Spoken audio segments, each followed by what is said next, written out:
have such sights to show you.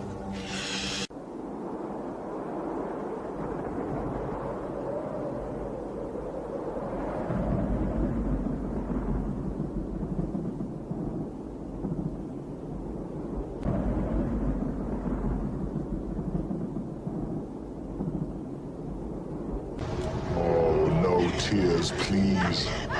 It's a waste of good suffering.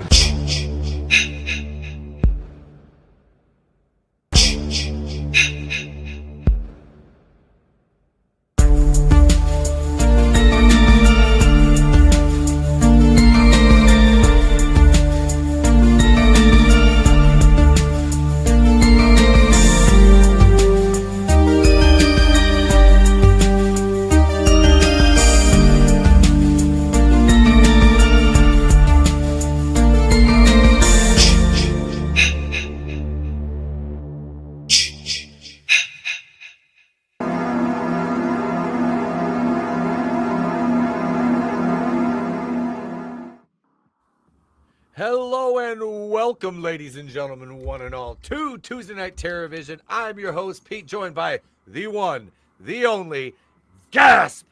It's J-Man. Hey, how's it going? I love how I bring it up and he's just like, bang, right there. I don't know what to say. It's not really that exciting. No, it's fine. That's why we build it up so we can just, let him down easy. Let him down easy, yeah. But you know who never lets him down is our guest, Jaycen. What's up, brother? Welcome What's back. happening? Thanks for having me again. Absolutely, Christine, bro. hell yeah. Yeah, we are reviewing the 1983 John Carpenter adaptation of a Stephen King book, Christine. Which They should have called it that. They should have. That's the headliner. It's John Carpenter presents Stephen King's Christine. There we go. I was just listening to a video essay about Creepshow 2, and in particular, the Raft. Yes. Which is a Stephen King. And I've never read the book. I love Creepshow 2, though, and the Raft, as a kid, freaked me the hell out. As a kid who, Jaycen, you grew up in lakes, too, swimming in lakes. Yeah. That scared the shit out of me as a kid. I'm like, oh, my God. Like, I was always afraid of either Jaws or Creature from the Black Lagoon. Piranhas. Gilman, yeah, Piranhas, I love yeah. Gilman. I had an unreasonable fear of piranhas for somebody who lives in the Midwest. Oh, and Lake Placid, that's a good one too. Oh, that's a fun movie. That's Very really fun. fun. Yeah. But yeah, Christine, great movie, 1983, and we'll get into that. But we do have some other stuff to talk about. It's Samurai Slam week, folks, and I happen to wrestle for a certain company. Called, ladies and gentlemen, if you're new here, it's Super Shogun Wrestling, and we have Samurai Slam 4 coming up this coming Saturday night, West Branch, Michigan, Dragon's Den. Come on out. Doors open at 6. Show starts at 7. It's our biggest show of the year. This is our WrestleMania. We packed the house last year. I believe we ran out of chairs, which is always a good thing to say at one of your shows, was we don't have enough seats. So then it's standing room, and then it's really fun because that's that old school wrestling atmosphere. And yeah, you can see I've changed it up a little bit for the aforementioned Samurai Slam. Decided to go with a different look. And speaking of which, folks, tickets are available now or at the door. Maybe you can get tickets at the door. We've got a seat for you. Come on out. If you're in the area, if you're in the Midwest and you want to see some really good wrestling and you're like, hey, I want to go to Michigan for the weekend. Yeah, come on up. Check us out. But on the way to Samurai Slam, Midnight Vice has been very busy. So let's take a look at what we've been up to.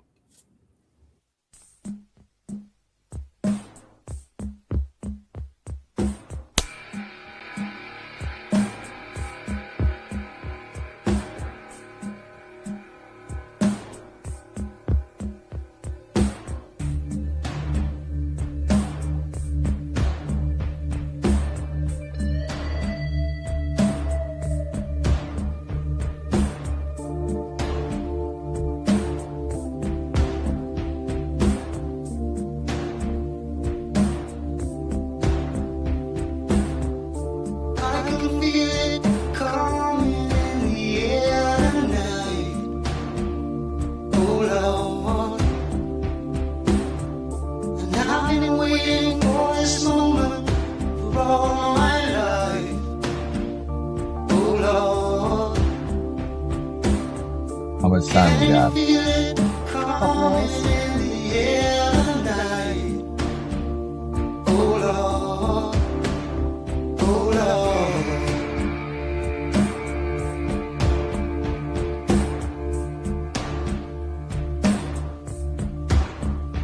Well, if you told me you were drowning, I would not lend a hand.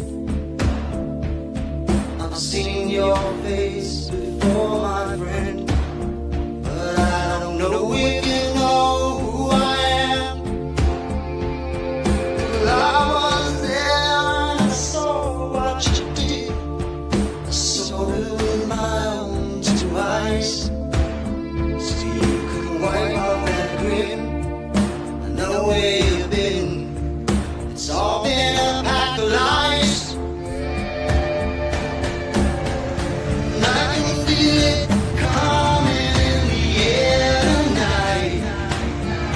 Oh Lord. Well, I've been waiting for this moment. His mouth twisted open, his neck bent at a frightening angle, his eyes shut tight. Dumbass.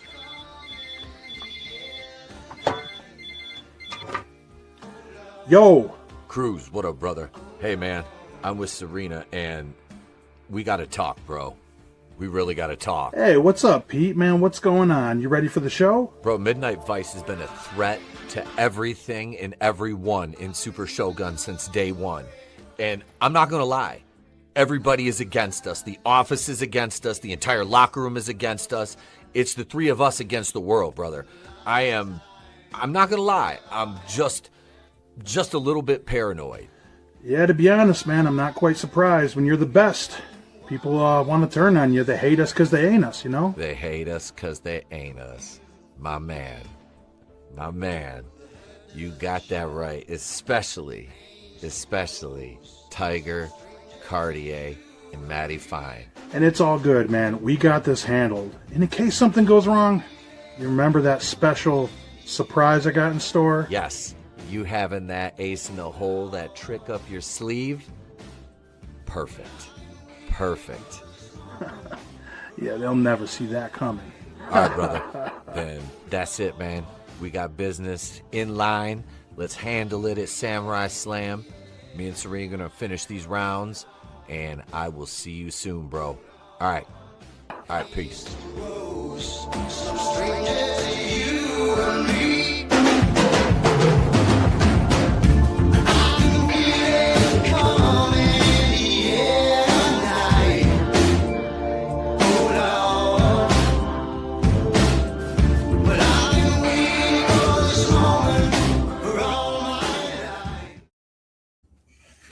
Oh wait, the song's over. Yeah, that's cool. That's and for those of you keeping score at home, yeah, that's absolute fucking cinema, kids. You ain't gonna find that shit in any other indie wrestling company. I will goddamn guarantee you, ain't nobody else doing a shot-for-shot remake of an episode, a particular scene from an episode of Miami Vice in 2026. If you can find them, fucking bring them to me, and I'll have their head right here next to my buddy here. But anyway, folks, check out Super Shogun Wrestling. Links in the description. Go on over and subscribe. I'm not just saying this because I'm part of the roster. I'm saying this because I truly believe that we have one of the best all-around products in the entire state, if not the Midwest, in terms of independent wrestling. And that's top to bottom, and that's the production, too, which Jaycen is a big part of in that respect. And one hell of a cinematographer. He did a lot of the camera work. You are on Trick or Treat Mr. Dollar, which we're gonna have a part 2. Oh, I like that a lot. I saw that. I like that. There's nobody more excited for that than the star of the show, Trey. He is absolutely. And we started putting up the Halloween stuff in the house already. Oh, nice. It's not even September, and I'm putting Halloween stuff up. This is how much I love the horror season. And last piece of business before we get into the review, right here. Here is the. Let me take the comments down for just a second here. There's our second annual spooky season watch along series on September 17th, The Burning. On the 24th, Maniac Cop. We'll kick off October with The Silver Bullet. Friday the 13th, part 5 on the 8th. The 15th, Scarecrows. Halloween 3, Season of the Witch on the 22nd. And we will cap it all off with Terrifier on October 29th. And you can join us live every Thursday, 8:05 Eastern, right here on the channel. A rotating panel of guests every week will be giving you a live commentary for all those movies. So if you're not subscribed, get subscribed and come on over and enjoy the spooky season with us. And I promise you this, I review a certain series of movies every year during October. And last year I finally finished Halloween. It took me 2 years to do the entire franchise. Even the fucking Rob Zombie movies are on the channel. But this year I have about 5 days to figure out what I'm going to do for October, which I'll be recording. At least there'll be 4 videos during the month. I'll have 1 per week. And so I will be doing some videos. I know I gotta dust it off and get back to recording some videos, but yeah, so we will be doing that for you guys during the month of October, because that's our favorite fucking time here, because we're a horror channel. So speaking Let's of see horror, Scarecrows on there. That's a my pick. I'm very happy to see Scarecrows on there. That's like literally that's all me. Nobody knows about that movie. you recommended that. Yeah, I recommended that. randomly got that from a video store where I just rent anything. I'm like, oh, that looks cool. I'm the only person, and I championed that movie since 1988 or whenever it came out. Like from 88, I've been championing that one. Yep, that was 88. It was fantastic. Speaking of fantastic things, let's go back to 1983 for John Carpenter's Christine.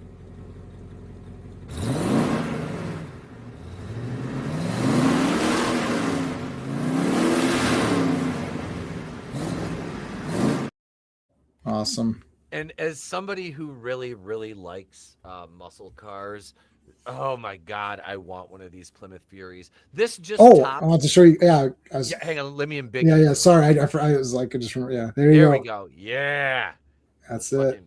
The Plymouth Fury. Actually, the other guy's car is cool too. Was that a Dodge? I don't know what cars was that. Was the blue one a Dodge Charger? Yeah, that Dodge Charger. Yeah. So you got the General Lee versus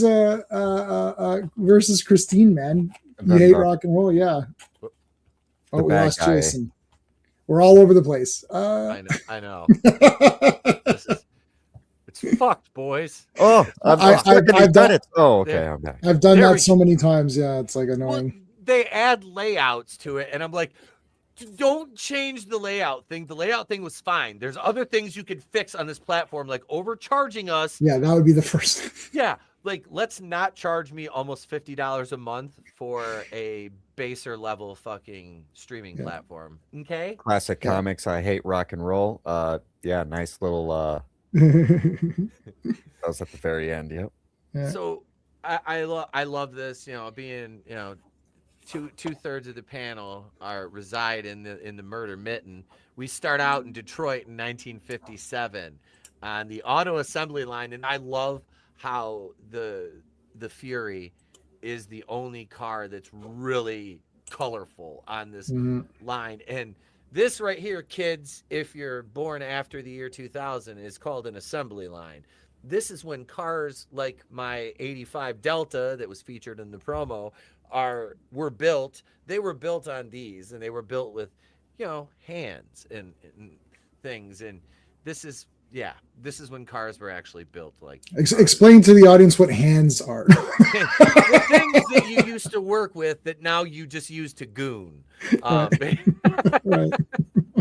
Jesus Christ. Oh Lord, I apologize. You mean my phone hands? Yeah. If you can call them that. But no, we start with the Fury rolling down the assembly line for and I love this. So you have, it's being inspected, and this guy pops the hood, and Christine's like staring at her ass, by the way. He is like fondling that car, so she doesn't like being touched inappropriately. I was gonna say this was the beginning of the Me Too movement. This guy got Me Too'd, Right. basically, is what happened. This is I never read this book, but my friend Steven is whose name is Steven, is a Stephen King like fanatic. He has everything in hardcover, and this is already a difference of thing because the book is the former owner, so that weird guy's brother or whatever, I guess, dies, and his spirit is in the car, and his spirit possesses the owner. That's why he starts dressing like a 50s guy and all that, right? Because this is a different approach. This is the car is evil. I kind of like, I'm not nothing against Stephen King, but I kind of like the approach of the car has been evil from with the assembly line. Like we're seeing this, it was already a possessed evil car from the start. Child's play voodoo ritual happening. No ritual. It's completely Dube Dembella or whatever. Wait, the bomber clot, man. You mean I can't use me black voodoo magic on it, man? Voodoo magic. What the hell, man? There's no killing what can't be stopped. Yeah. No. Yeah, I love that guy. King Willie. That's King Willie. Bow to the king.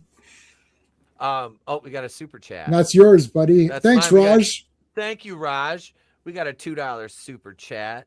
Hi, everyone. Best live horror show on YouTube. Thank you, sir. We appreciate you. Appreciate the $2 super chat. And let's see here. You know what that means. We got to pause for the cause. I really got to upload these over on. I know. I have just my mind's maxed out because I'm too lazy to switch brands every time. Here's another thing. Why don't you add more to per brand? Yep. Yeah. That would be much, so we could upload more GIFs and stuff because they cap that at too low. When you add up all your, because they add everything up. Any clip, video, your images, your little thing behind now. All that adds up, and then they count that against your uploads for your individual brand. So up that number. They did up the time limit on the videos because it only used to be 3 minutes. So that was 4 minutes and 11 seconds I was able to upload, which I appreciate that because longer clips, I don't want to have to screen share. I'm lazy. I just want to press the button. You know, and speaking of pressing buttons, here you go for a $2 super chat for Raj Ram.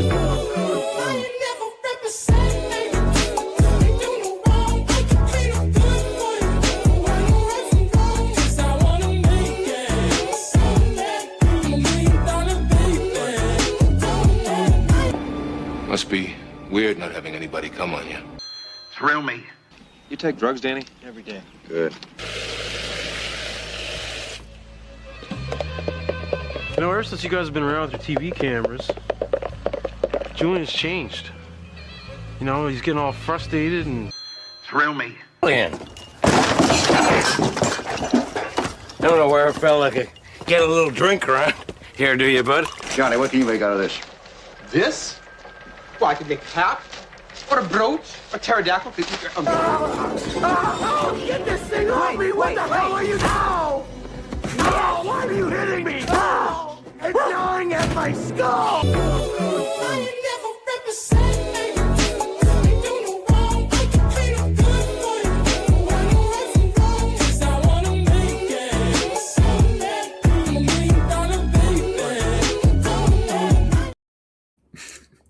That was very difficult to have to screen record and edit that clip of Selma Hayek. I struggled doing that. We all thank you for that. Yeah, I got to get a few of those for my thing now that you reminded me.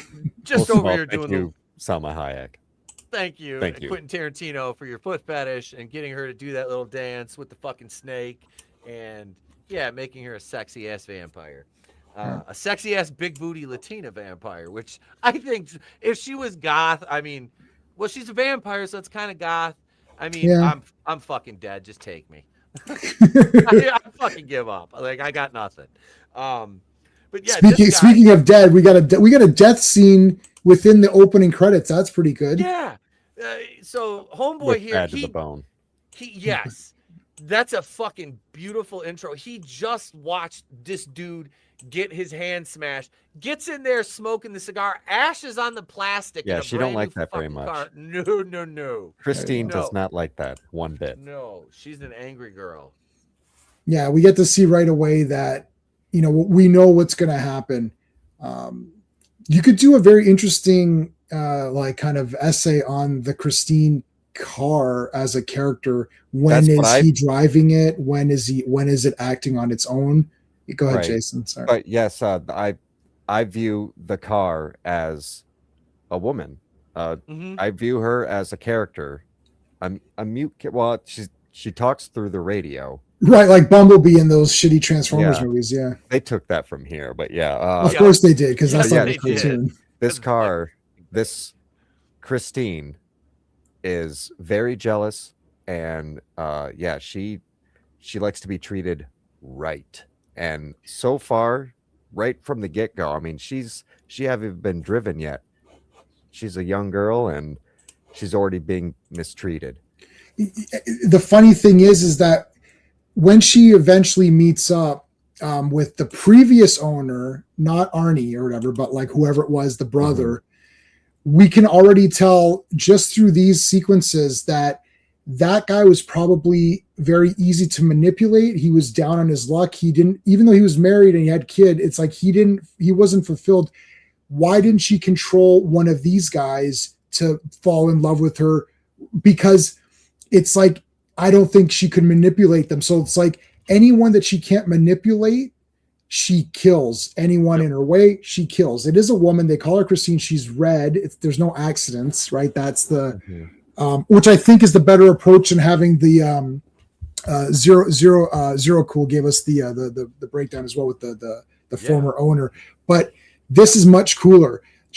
Once you see this once, okay, when you're watching it once, you don't know. When you watch the second time, you're like, wait a minute, why didn't she possess any of these guys? Because she's clearly sending out signals, and it didn't work on the brother because the brother already knew the secret, right? Like, so it doesn't work on him. It works on Arnie because he's the next guy that comes around. And then she allows him to she could repair. Well, I'm getting already too deep into it, but hold on, we'll get there. But yeah, why didn't she could have, done something here. It's like forceful marriage or forceful love. It's like, you're not going to be happy. I think Christine, she chooses who she wants to be with. Yeah. Yep. And you know what's funny? They are happy. There's a lot going on in this movie. I sympathize with Christine. Everyone's no. Trying to destroy her. Yeah, no. That's a very good point. There's a lot going on. So wait a minute. Let's just get through. This is just intro stuff. So I was getting Halloween.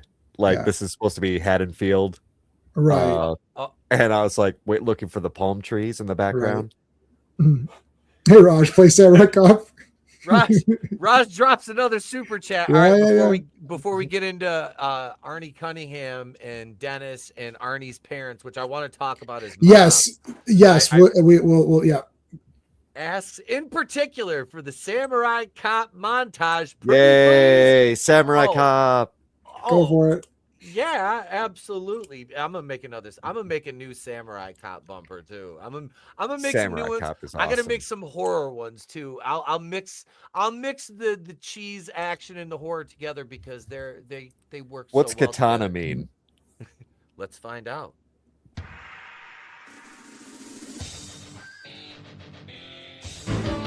Would you like to fuck me? Bingo. I feel like somebody stuck a big club up my ass, and it hurts. We've got to figure out a way to get it out of there. They call him Samurai. He speaks fluent Japanese. What does katana mean? It means Japanese sword. Doesn't interest me. Nothing there. Nothing there? Just exactly what would interest you? Something the size of a jumbo jet? You son of a bitch! Come back here, you motherfucker! If Akamura is here, then we'll arrest him. And we'll have a solid case against the Katana Gang for hiring 4 assassins to kill a policeman. On the other hand, if it's the wrong house, then we'll apologize to the owner. God, and look what they've done to my car. Captain Roman's gonna burn my ass. Yeah, he's gonna burn it. Charcoal black. It is black. Right on. There you Right go. on. Right on. Captain's gonna burn my ass black. It is black. I love that. I'm like, who wrote this fucking dialogue? They deserve a fucking award for it. Give them Amir an I don't think they wrote anything. Amir They just said say some words to this effect, and then They're that like, was- here's cocaine action. Like that was basically how it went. There was a mirror in craft services that was never empty, and they were like, here you go. And all right, so back to Christine. Thank you, Raj. Again, we appreciate you, brother. You're welcome, man. So Dennis picks up Arnie Cunningham, which I find the name Cunningham funny because I was going to like Richie Cunningham. I think that was intentional. Very, very. And he's got that like almost Revenge of the Nerds look. You can see why this kid is so repressed before we get into the Scrabble conversation, which I found hilarious. Yeah, it's pretty good. It's smart writing. That was good. I was like, Vulgar. man, this is it is, but it's not like Rob Zombie is vulgar like in your face. Yeah. This is you're taking a sexual act and you're making it not sound that bad because all he says is, you know, the fellatio line. He's like, yeah, he goes, I could have picked ratio or fellatio. Fellatio is a triple word score, but mom won by 7 because she wouldn't let me have it. Because she said, what did she say? Yeah, vulgarity is vulgarity not, or something doesn't count or whatever. Doesn't count. He's like, it's in the dictionary. Yeah, it is in the dictionary. Yeah. That was funny. A lot of actors in here. I've noticed there was a lot of actors. And I'm like, ooh, I only know him from one other movie. And we'll get to that. But from this actor here, Jaws 2. Yeah, is that his debut? Or if not, it's very close to. Yeah, it is his debut, yes. Are you talking about Arnie? Arnie's from Jaws 2. That's his first movie. That's the one where they get stuck on like the flipped over boats, the sailboating. Yep. Sailboat. Yep. Okay. I haven't seen Jaws 2 in a while. Jaws 3 is god awful, and I do. Dennis Quaid's first movie. I know. I do enjoy Jaws 4, the one with Michael Caine. Michael Caine's first movie. Because Michael fucking Caine was in that.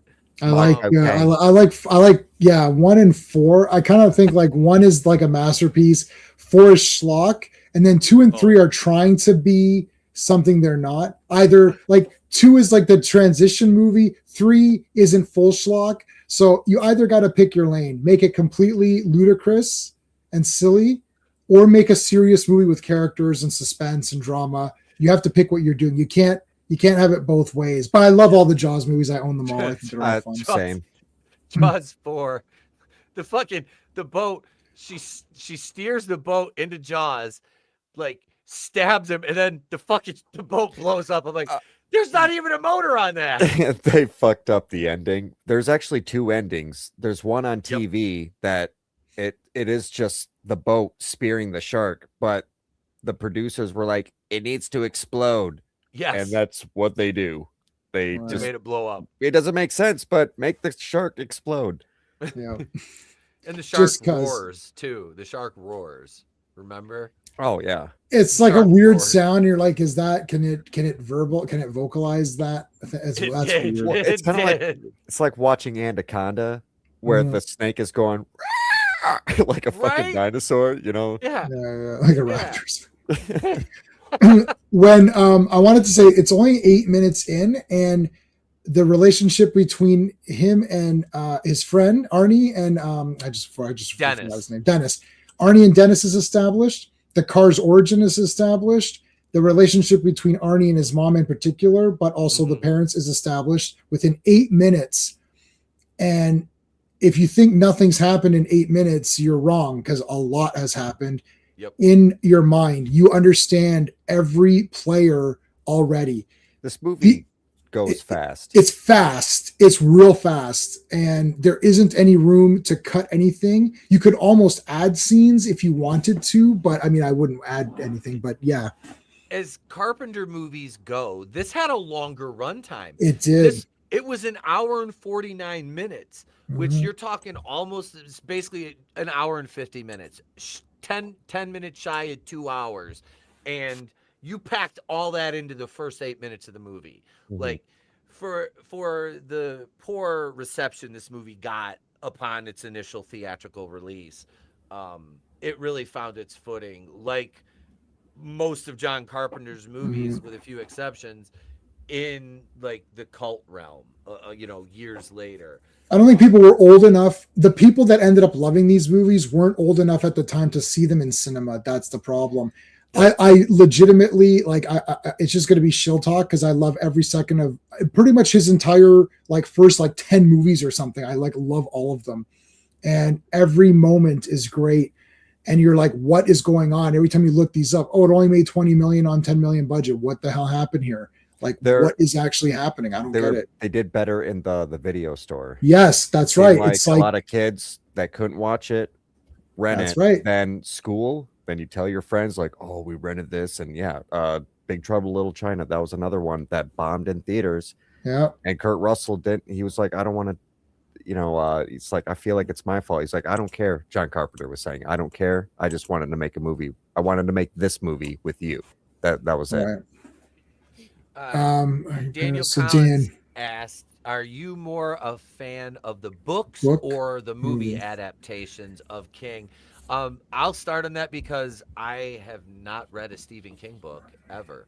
I truly haven't. I would like to because I've heard a lot of it's good. It is one I would avoid for a lot of reasons. Yeah, there it is. There it is. It is. I've never read a Stephen King books, but I am a fan of the movie adaptations, and I don't care what anybody says. Maximum Overdrive is fucking amazing. It is awesome. Yeah. And they did do Trucks, which is a closer.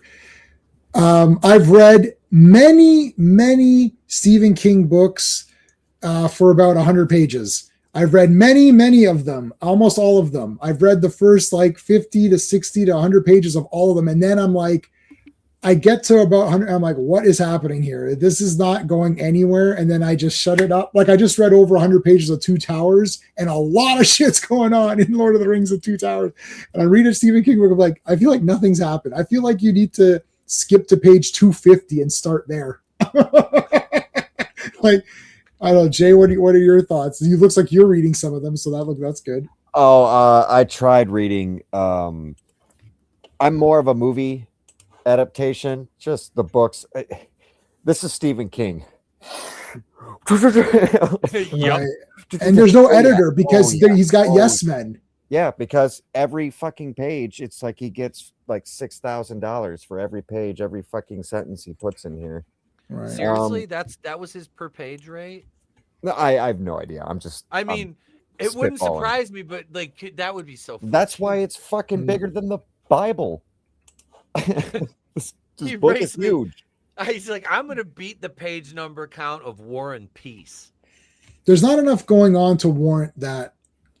That's my issue. As he goes on in his career, the books got thicker because there's less people telling him what to do. Yeah. Right. When you've got an editor saying, buddy, what are you doing here?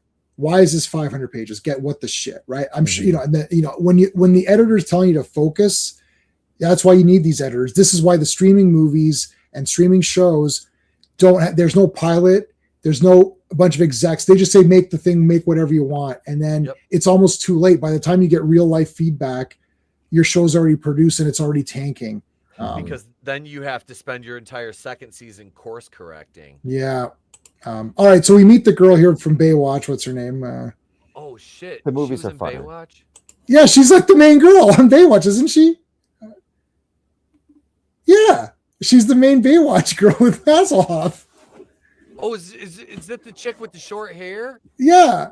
Oh shit! I didn't know that was her. I didn't recognize her. That's like literally she's the star, right? It's her and Hasselhoff for the two. I was like, I thought she was cute on Baywatch, but she also looked like she could drive a Subaru and wear Birkenstocks too. So okay, yeah.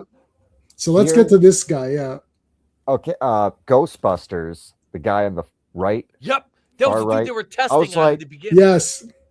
I didn't know I was going to be an electric shock. Yeah, I didn't know you're going to be getting electric shock. $5, buddy. Yeah.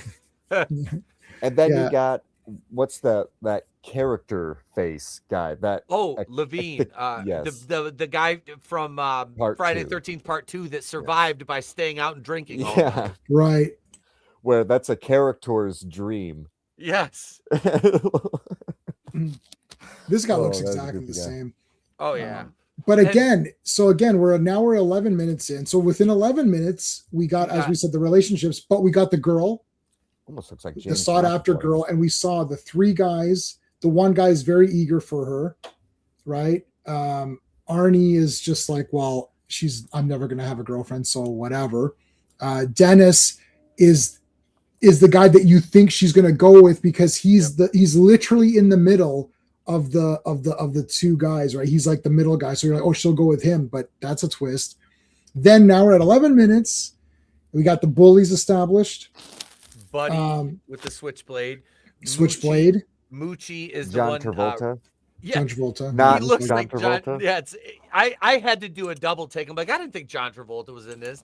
But you got Buddy, Moochie, and then Ghostbusters guy are the main three bullies.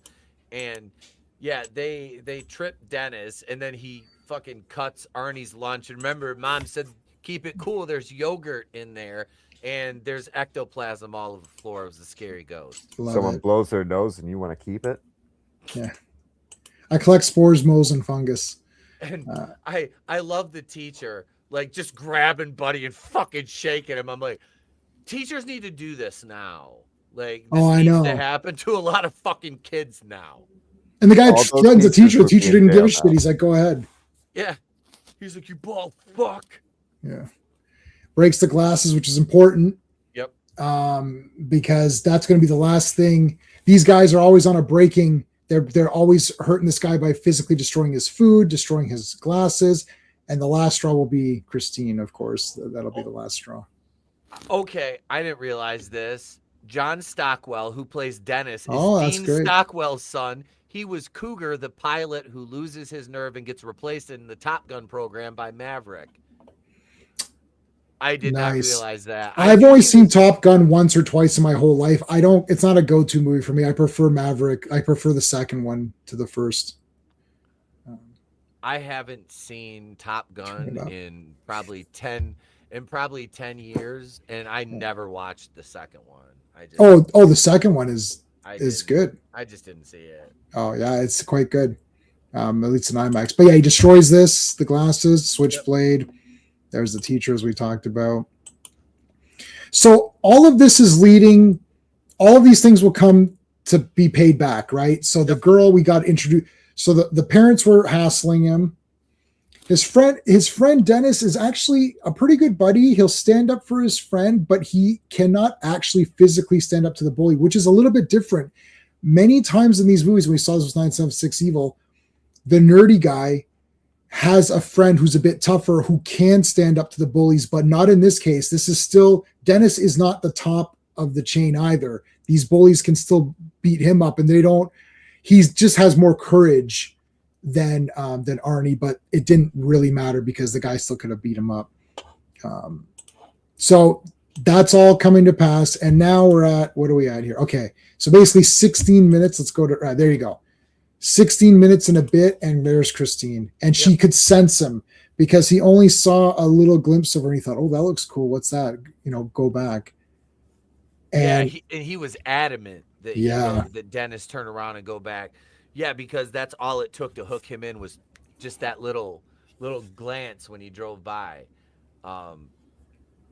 Take me home, you stutter, lose me forever, show me the way home, baby.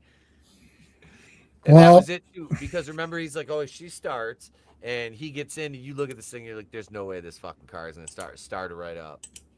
Yeah. Again. Home Alone. Yep. Yeah, Home Alone, yes. The shovel. The shovel slayer. I like that. I like that guy. Assaults on the bodies and turns them into mummies. Yes. What is he wearing? It's some weird harness or something. I was like, is that like a wife beater for like a mental hospital, like straight jacket, but without the straight jacket? You know what? Am I crazy? But look at it, like the straps. I was like, is that like a wife beater for? I think that is the point of it, to show that there's something weird with this guy. Also, like all of the circumstances here are very odd. Like, this is not how car sales go down or whatever. I don't care what year it is. It's just like, oh yeah, okay, here you go. Like, oh, okay. Like he wants it gone. Here's what's going on behind the scenes. This guy wants it gone because he's scared of it. He wants it gone. But Christine will only attach itself to the right man. She's looking for the right man. It's almost like the One Ring. Once yeah, 100%. That is exactly it. He almost looks like it's almost like Gollum. the burden of it, like it's a cursed object. So he wants it out of his life. Yep. He doesn't care about the price. The $300 is just a price because the guy says, "How about $250?" Okay, like he doesn't even care. He wants it gone, right? Yep. And it will not. And you see, he knew it would start for that guy because he immediately saw. He's like, "Oh shit, this guy's got." Because he says, like, "I recognize the look in my brother," right? He's got that look, and the car will start. He's so confident. Yeah, it'll start. Here you go, and it starts. And this would never start. Like this car is destroyed. I don't know about cars, but it looks pretty shit. But it doesn't matter. A remake. It's going to be a prequel. It could just like shit itself. I'm not watching any. This movie's good. I can't get a new idea, people. No, if they remade this, it'd be like what's going to happen. 05 Honda Civic or something. I don't know. It'll probably be a show, actually. A tour. No, that's what this won't play now. Modern people use Ubers. Like the attachment of having a car and having this be a symbol of your freedom and your detachment from your parents, that is not around. That is not the symbol anymore. I don't know what the symbol is now. Like when I was a little kid, the first thing was I got a bike. As soon as I could ride a bike, I got a bike. And that made me, I could go to the mall, I could buy comic books, I could go play arcade games on my own. My mom didn't have to drive me around if it was, as soon as I was 16, I got my license. My mom gave me her previous car, which had like 300-something thousand kilometers on it, but I took care of it. I paid insurance. Like there's stages in life. I don't know what the stages are, but this car stage of it really representing something, I don't think is around now. Like I know a lot of people say, I have a car. Yeah, I don't know. I just, take Ubers or I'll take the subway or whatever, like take the train or something. I don't think that's around today. So they could try to remake this, but it's not. This movie has to exist in its time. Same with the way that the car is. Also, too, because the car, like if your car was destroyed, you just take it to a shop. Like this idea of no, me creating this car is going to symbolize my ultimate triumph. And he says it, I'm ugly, but I can make this a thing of beauty. Yep. I don't think it translates today. I don't know. I could be wrong. Maybe if I make the movie, I'll make the movie and then it'll I be think fine. There's car people out there that are very sentimental and very attached to their cars. I think you're right, but they're older folks, and for it to play to to get the numbers right, it's like you need to hit that. Like I don't know how old. Like we would have been if you're younger than having a car, you'd be like, oh, I can't wait to get my car, right? And then if you are at that age, you had connected this movie, and then if you're older, you can reminisce about those times. But I think like we're moving those generations up, right? Like my kid, I don't have kids, but my cousin has kids. Like they wouldn't care, right? Like it's already over for them. Like they're just gonna do whatever they want. You just called me old. You are old, so there you go. License to Drive, nice call. Yes, that's a good movie. one. That's a great freaking movie. Right. Good thing the cup was empty. Yeah, that was funny. Yeah, I mean and that was another thing. We were scared. You're like, oh no, because it was so important to get your license. Yep. Oh. That's the thing. It symbolized your freedom. So you were scared. Like you're like, oh shit, I gotta pass this, man. Yep. Kids, I was like, fuck, I'll take it again. I grew up in the country. I started driving on the farm when I was really young, like 10, 11 years old. As soon as I could reach and maneuver everything, I was driving. So when I was a little less apprehensive during driver's training. A lot of the kids were driving for the kids that lived in like town. A lot of them were driving for the first time. Their parents didn't let them do that. Some of them, so there was a learning curve, and still to this day, you can tell, but never mind. But yeah, like I lived in the country. So it was it was very different. Like, I could not fucking wait to get my license, you know what I mean? Because, like, there was no taxis or, like, minimal public transit up here. You know, you got your bus. Yeah, it was a big deal. Yeah, now there's taxis, but, like, back then there was none. So the final sale, this guy he does push back a little bit to Dennis, saying, I see you're being a dick. So he's like, hey, yeah, Manly, speaking of, I did get that Bobby movie. I got it, buddy. Came in today, Blue. It's Linda Carter's first movie.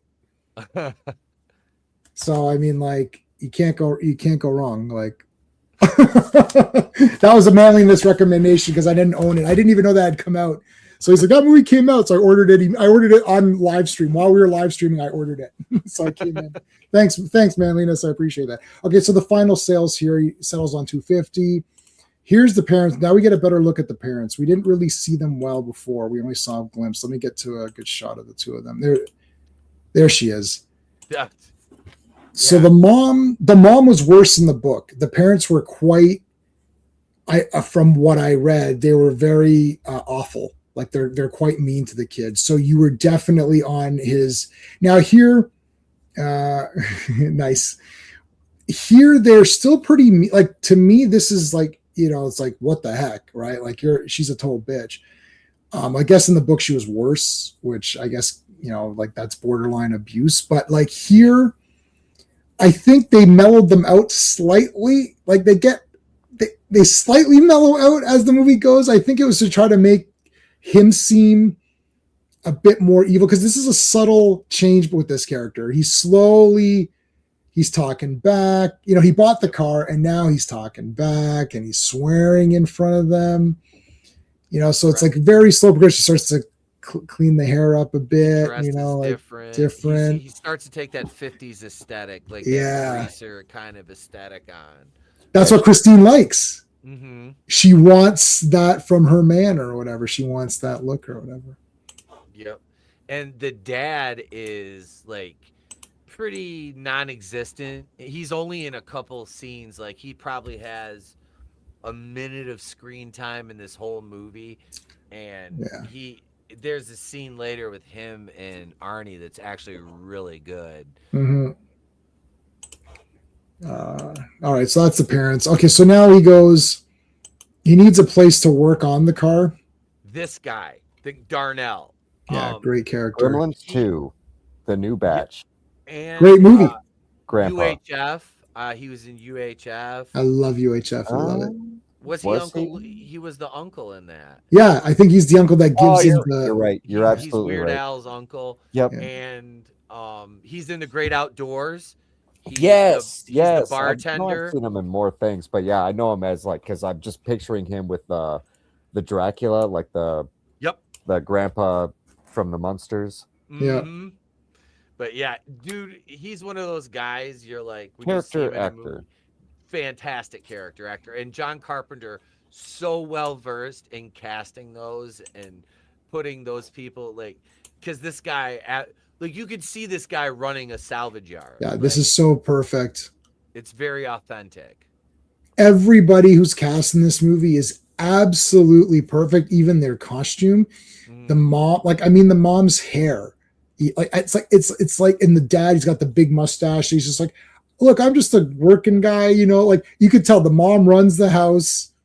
He just gives her the paycheck and then she runs, it's like, and then even later when they get to the scene where he goes like, we decided to help you get a car, whatever. Like, it's like they try to kind of give an olive branch, but suicidal tendencies. All I wanted was a Pepsi, just one Pepsi. This look right here, that's a fucking perfect meme face. Yeah, it's like, come on. And I love too how he's actually coming across pretty rough, but later he kind of, again, he mellows out a bit because he's like, you don't have to pay me. You can just kind of do some stuff around the place. And, so he's a decent guy. Like, everyone ends up being kind of a decent person. And it's just Arnie who's just being changed.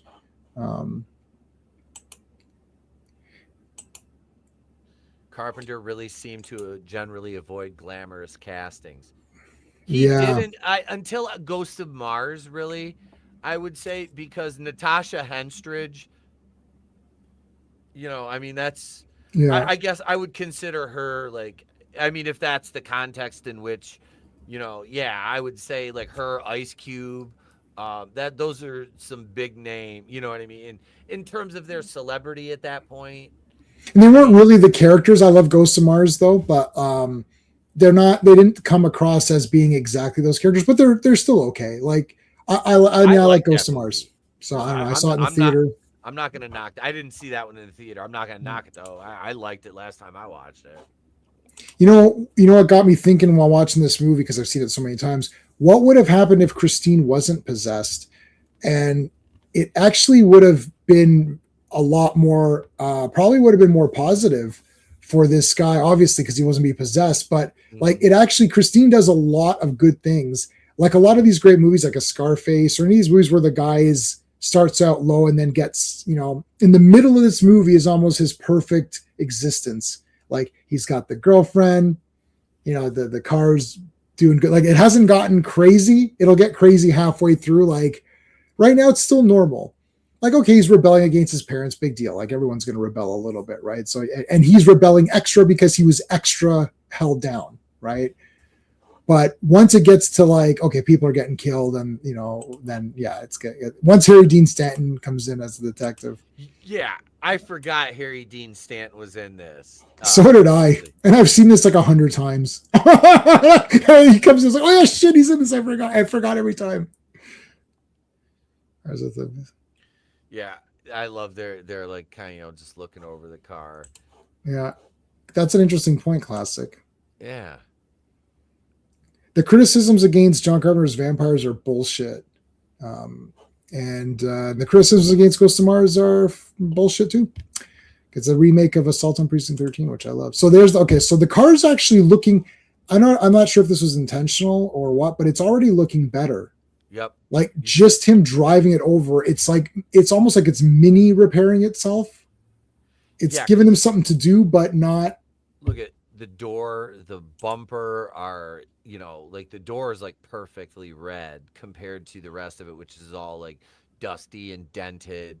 The bumper's very straight, but the grill's still broken. Yeah, like he made mention, the wipers on a brand new wipers on a cracked hood or a cracked glass.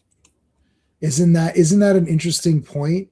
Because it's something that any one of us could easily fix without really much knowledge of cars, right? Yeah. Like, and it's like, oh, I can put wipers on it. You know, like it's like starting small. I think the car, because I don't believe that this guy could actually repair the full car the way it was when we first saw it. So my interpretation that the car is slowly repairing itself, but allowing him to feel empowered by fixing little things that seem like they're, oh yeah, you know, I put wipers on it, I fixed the grill. Like, okay, I mean, that's not really that big, right? Like, but the car's letting him do these things, and it's like it's gaining his confidence. He's like, you know, and he feels like he's doing something, but also it's repairing itself a little bit, because we don't really see, like, to repair this car would take forever. Supernatural.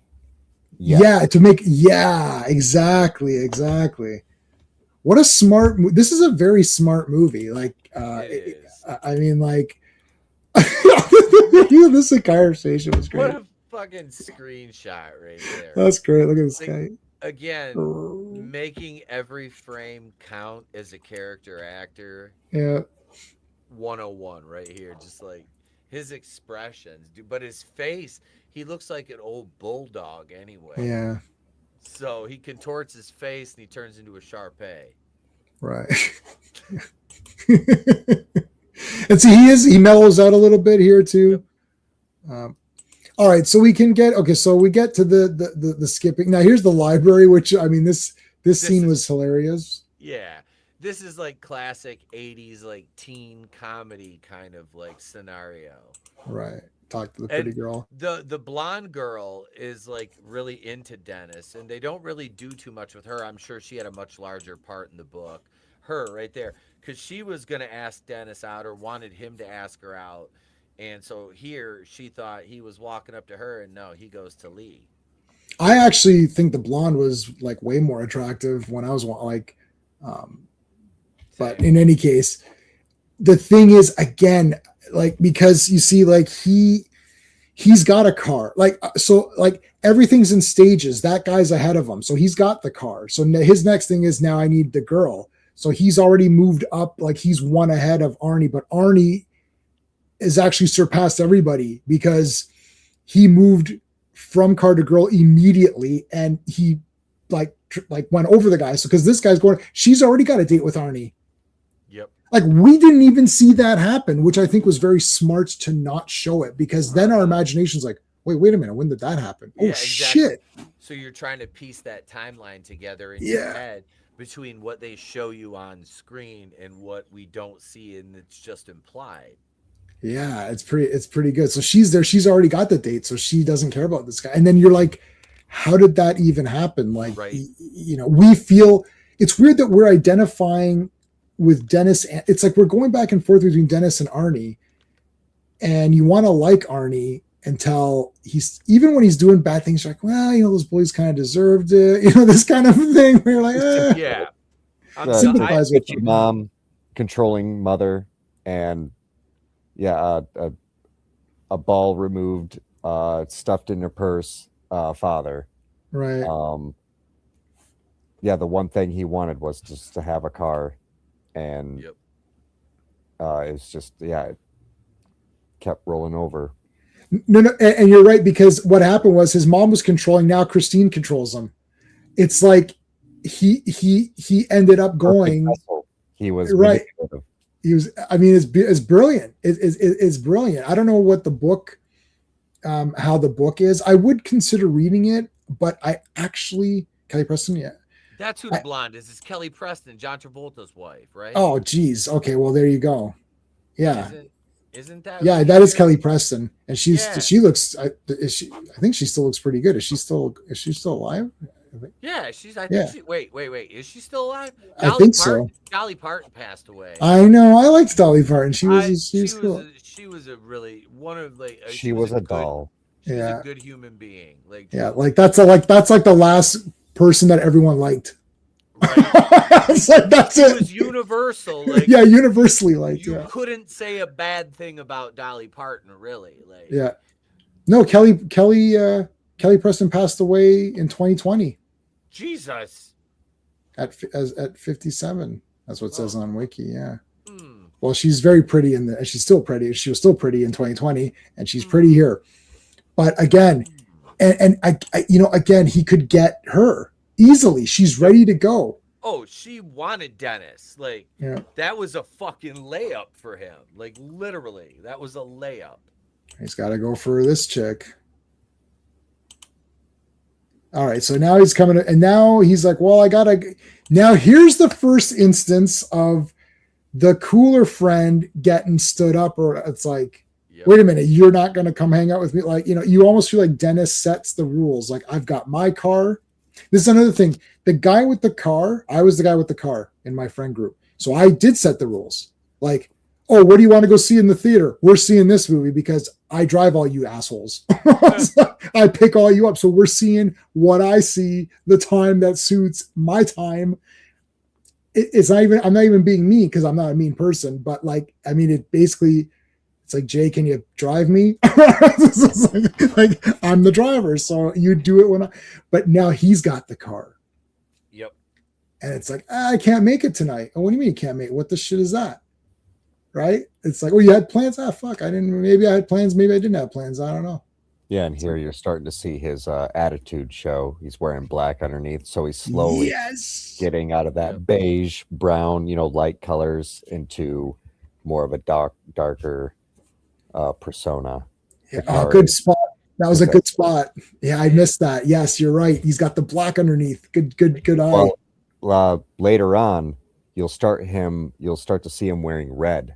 So he's almost becoming the car. Yeah, he's dressing up. Yeah, he's very attached to where they dress. It's like, oh, you're a couple and you're wearing the same T-shirt. How cute! Kind of thing. Yeah. Oh, that's a good call. Yeah, that's good. Can you go back to that scene with Arnie? What we just had? Yeah. Right there. You can leave it on that one. If he unbuttons one more button on that shirt, he is Michael Scott from The Office, with that hair and the dress shirt all unbuttoned. All you gotta do is take the black shirt off. It's Michael Scott when he's down in the warehouse, I like The Office. That's a good show.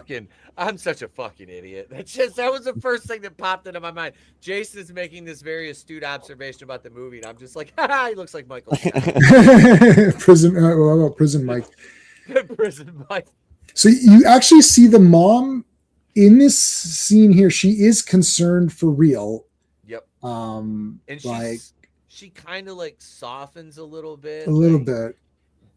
Well, she's starting to talk to the person that she thought was like a bad influence on him, and now she's like, "Why aren't you hanging out with your best friend? You're not going to have any friends anymore." And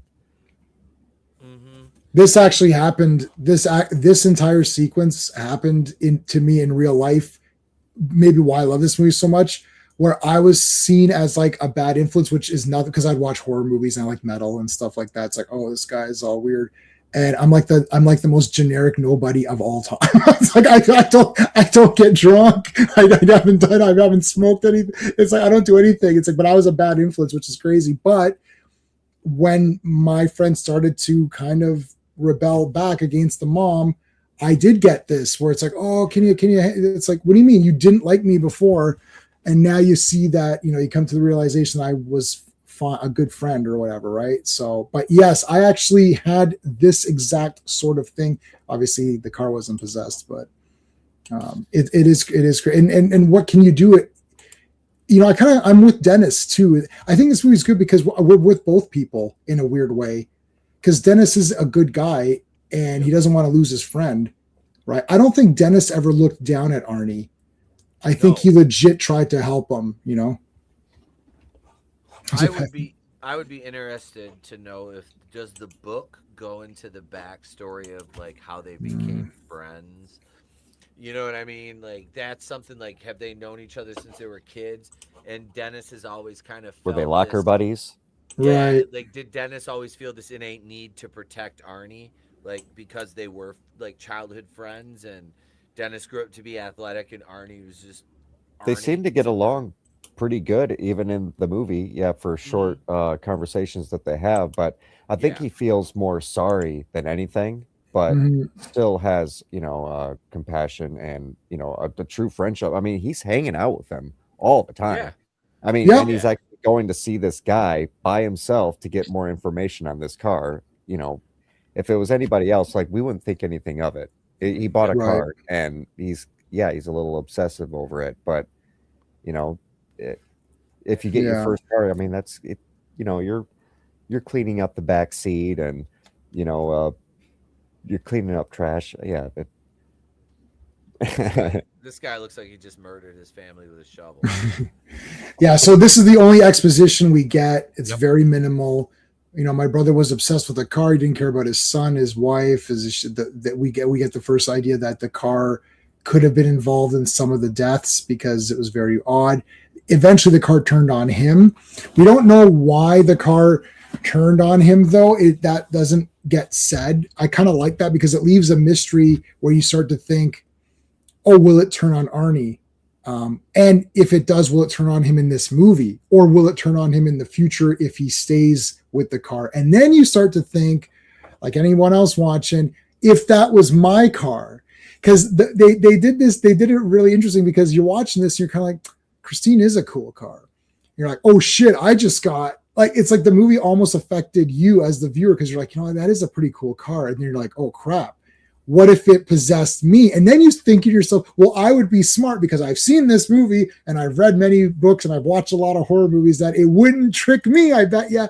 But it's like when you're watching Friday 13 saying Jason wouldn't kill me because we're tight. Me and Jason are tight like that because I like him. But you're like, no, Jason would kill you. This car will get you.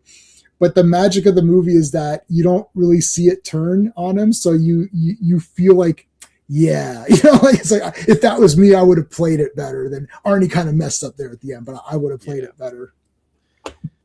Yeah, he definitely. But you think about where Arnie's at mentally, in terms of like how his social standing is, the way he's been treated. He's getting bullied. Yes. He's not, there was that conversation he and Dennis had in the car about Dennis, like, oh, I think we get you laid this year. It's your senior year, and Arnie's like, you got to get a girl first and all that. Right. Yeah, that's why Christine picked them. It wouldn't pick anybody. It wouldn't pick us because we would have more confidence. So we wouldn't have been chosen in the first. Yeah, it doesn't. It's always going to go for the weaker.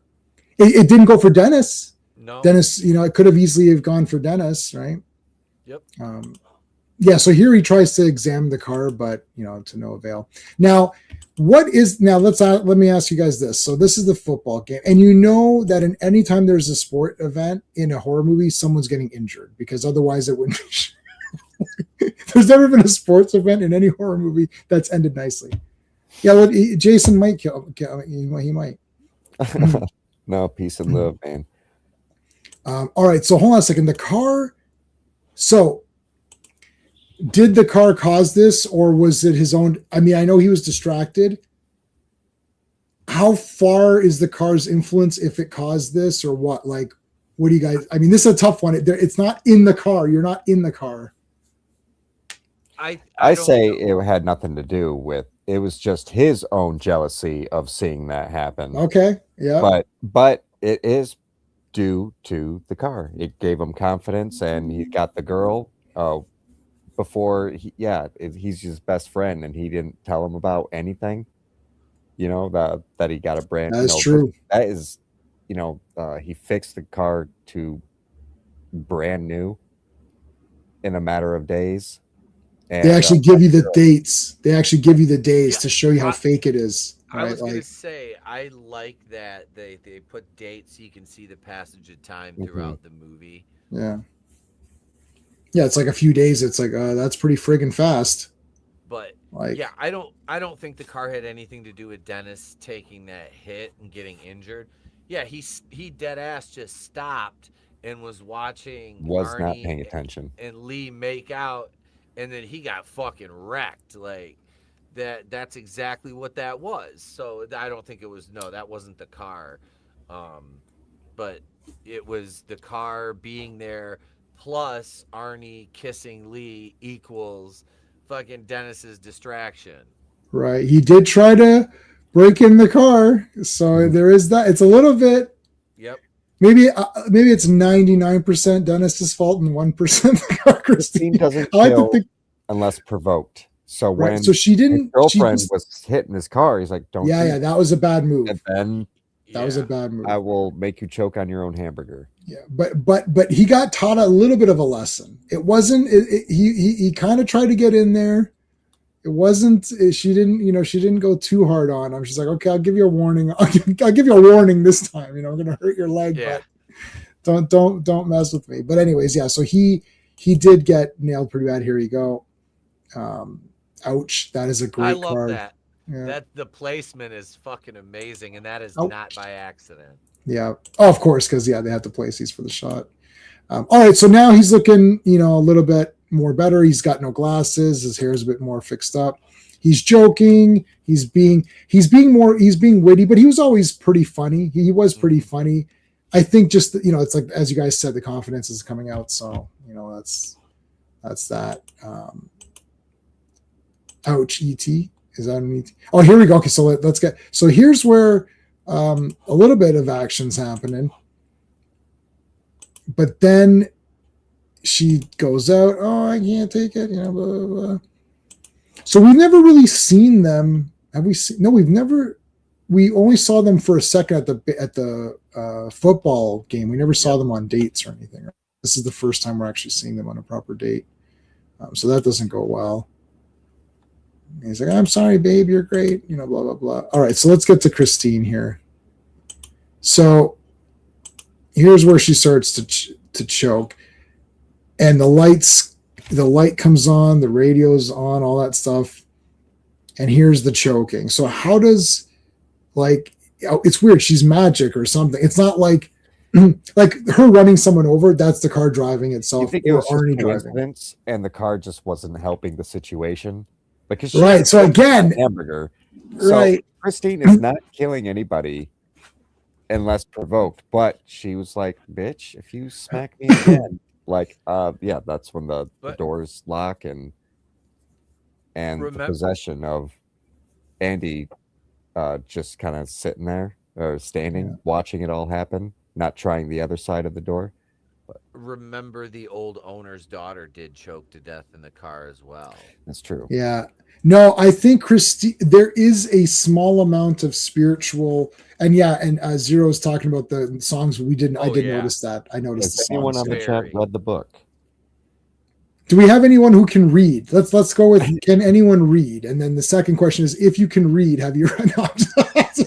I can't read Stephen King books. I really have tried. I read Dark Tower Part 1. That was the only one I finished. And I read a lot of Firestarter, and then I kind of but yeah, I like the shorter ones, the Bachman books, like, Running Man, or one of those where they're not like 700 pages or whatever. That's too much of a commitment. It's too much commitment for something I kind of know what's going to happen, and I know it doesn't need to be as long. But this guy comes and saves her. That's a hell of a screen grab right there. Yeah, that's great. Out of context, this probably looks pretty bad, but he's given the Heimlich maneuver. This is the Heimlich maneuver. I promise. All right. Okay, so they get into a little bit of scuffle here, and he's losing his temper pretty fast. Yep. Not as fast as Superman in that garbage movie, but pretty fast. Sorry, I have to beat up Superman every stream I do. He loses temper pretty fast at her, and she was being pretty reasonable considering she almost choked to death. So I know that sometimes, the fairer sex can get a little bit emotional, but she almost died, so I think we can give her a pass. Yeah, she was safe there. That was not her fault. Yeah, that was not. This guy was wrong in this occasion. All right, so again, he's cruising with the girl. That part right there, the car wouldn't start in her driveway. It wouldn't start, and then he says, he's like, "Oh, come on, baby, I promise, come on." And then she starts right up for him, and he's like, "That's my girl," all that shit that we say, because like I've never had a car that has a male name. The cars are always female. Always. All right, so here's where they destroy everything, and this is the equivalent of a horror movie where you're like, "Oh, they're all dead." Yep. Right. We've seen many horror movies. We know the rules. These are one of the rules. You attacked, you're gonna get destroyed. Now they really did a number on this. Yeah. I mean, doing shit like this, remember in Pulp Fiction where he's like, "Oh, the guy when Vinny Vega is talking and a thing, he's like, 'Oh, someone keyed it.'" He's like, "Oh man," and it's like, "That's bullshit." And it's just like, he goes, I wish I would have caught the guy. I would have been with me catch the guy. Just like, he goes, "You don't mess with another man's vehicle." Yep. So this is all pussy shit. Like, get out of here with your bullshit. You're gonna wreck my car. That shit scorned females do. Yeah, this is all bullshit. So these guys are all losers. That's feminine energy. And actually, once they did this, I was good for them to die, because this does actually piss me off. This kind of crap. It's like, why don't you come at me, right? It's like, oh no, you don't want to come at me. You're going to destroy my car or whatever, right? It's like, get out of here. And I like how the radio starts playing. Moochie gets pissed and smashes it. Yeah. They fucking wrecked this car, and then they're going in there, and now he's in his red phase. All right, there you go. There you go. Yep, and and I don't think we've mentioned it yet, but Arnie and Dennis call the people they don't like their shitters. Yes, that's a great little. And he calls her a shitter, and he goes off at her here, and chases Lee away. Yeah. All right, she's trying to be helpful here. Really, she wasn't being like, "I fucking told you," it wasn't anything like that. She's been surprisingly solid throughout this entire movie. Even Dennis, they didn't do anything. She's not stupid. I can guarantee you, this character, if they do a remake or whatever, they would ruin the character, because I find that the female characters are often ruined because they don't understand what a normal person is. Like, well, I guess they don't know what a woman is anyway, so why would they know how to write one? But you don't write a female character or a male character. You write a character.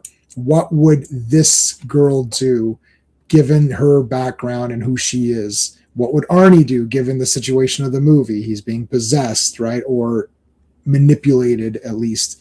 So what would he do, right? Given his background. Like, that's how you approach these characters. If you approach them from something that doesn't matter, then it's not going to give you a solid, character. So I think she's pretty good. Like, I mean, I don't know what she could have done more. Like, she's very supportive. And she was good as a final girl. Yeah. Now here's Pete, you were talking about this scene, right? This is the scene you were talking about. Yep, right here. Then this is when Dad says, your mother and I have been talking, and we're gonna help you get a new car. And Arnie kind of goes off and tells them both to fuck off. This is look at his eyes. This is actually really good acting, right? It is. Because you can just see he's trying to convey the complete. I believe him. Yeah, this is damn good delivery here. And the face acting, the emoting goes along with everything he's saying. You believe it. Yeah. And he loses his mind right here. Yep. And then Dad gets, you've been being disrespectful, and he fucking slams him against the wall, and Arnie just goes right back and fucking chokes the shit out of it right here. I love that. That's another perfect screen grab. Yeah. This was shocking. It was. Well, he never had to stood up like that before, Mm-hmm. so he was not expecting it. And he's a coward because he lets the wife kind of control things. But this is like 10 years. Yeah. Right. This is 10 years of build up, right? Or whatever. Till he's just like, I'm done with you. You know what I mean? Like, what if he had one of his wishing sticks from Obsession? Or the One Wish Willow? One Wish Willow. Yep. Holy shit. All right. Yeah. So this is a great little scene. All right. He comes back. And is this the show me part? Yeah. Okay. Yep. This was awesome. Yep. Oh, fuck yeah. It was like the equivalent of an American Werewolf in London, like the werewolf transformation. Yes. Great. Great. Building itself. It was really cool. I think Zero said that. Did Zero say that earlier in the chat? I believe somebody made the American Werewolf in London comparison to this scene. Yeah, that's great. Earlier in the chat, it's a fucking great observation. Because this scene is fucking awesome because it starts with like the air cleaner, puffing itself back out because it was all collapsed. Yeah. And then I really, and you have to think this came out in 83. It was probably shot in 81, 82. Mm-hmm. The special effects that go into this scene are just top notch. Yeah, reverse camera and it looks like they had mechanisms that would like crush the car in a certain way. Yeah. And then they reversed it. But I'm very interested in. Oh yeah, I was gonna point that out too. Manliness. The bender when he turns into the wear car, that was awesome. It's very reminiscent of Christine as well. Yeah, good. Thank you. I fucking forgot about that. So go ahead, Pete. No, I was gonna say this is great because Moochie gets dropped off, and I'm like, motherfucker, why didn't they drop? He must have just been hitchhiking or some shit. Because I'm like, why don't you get dropped off at home? Because if you get dropped off at home, you wouldn't die. Right. And this is the movie. Now, this is there's a movie called The Car. There's a movie called Wheels of Terror. What's another killer car movie? Duel.